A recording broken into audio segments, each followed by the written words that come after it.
So guys, magsi-ceramic coating pala tayo ngayon ng helmet. Brand new helmet siya.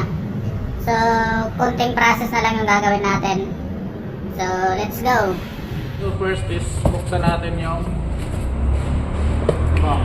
box ng helmet.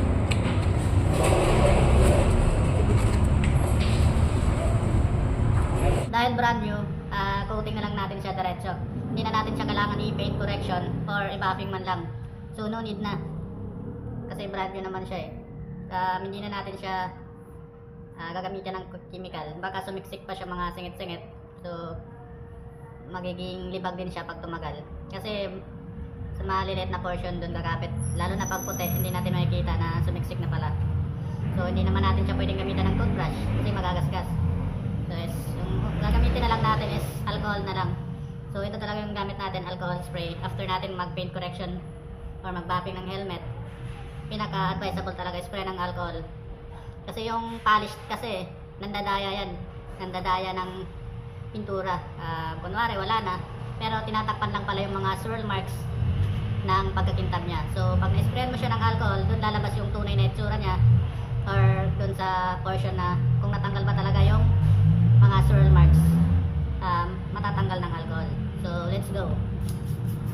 So kapag microfiber or chamois yung pinunas natin, dagdag trabaho na rin siya kasi mayroon talaga yung basa sa mga singit-singit. Unlike sa alcohol is matutuyo na So, lang. hindi lang pala yung pintura yung i-coating natin. Kailangan kasama din yung visor niya. So, ito talaga yung pinaka-importante kasi ito yung sa harap eh. So, ito yung mabilis magagasgas, magkaroon ng mga mancha.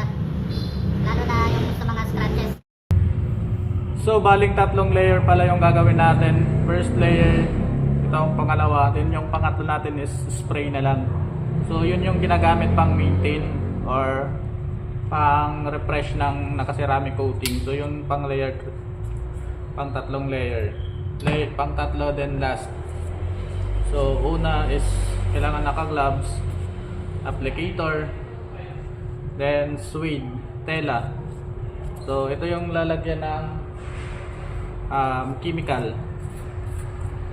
Dito bubuhos yung chemical, then ito yung i-apply. So pag na-apply nyo na is antay lang ng 1 minute. So 1 minute is yun yung pinakamabilis, depende sa klase ng coating or ng brand. So mostly talaga yung pinakamabilis na bago punasan is 1 minute talaga.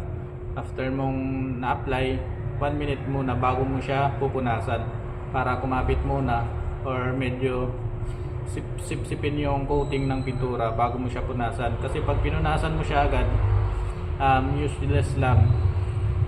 Mapupunta lang sa microfiber yung coating. So maganda din talaga kapag naka-ceramic coating yung helmet nyo is mabilis lang siya linisan, mabilis lang patuyuin. So lalo na sa mga visor, doon talaga nagkakaroon agad ng maraming gasgas.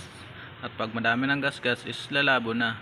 So kapag may coating, smooth lang, hindi na siya kakapit yung microfiber na gamit nyo. So kailangan natin siyang ilawan para makita natin kung mayroon pang coating na hindi napunasan or yung mga bakat.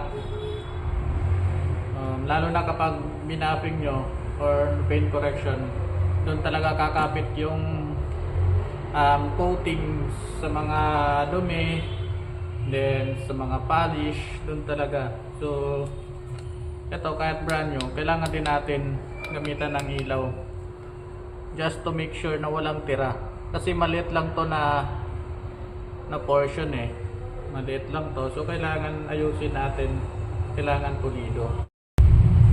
So tapos na yung first layer natin.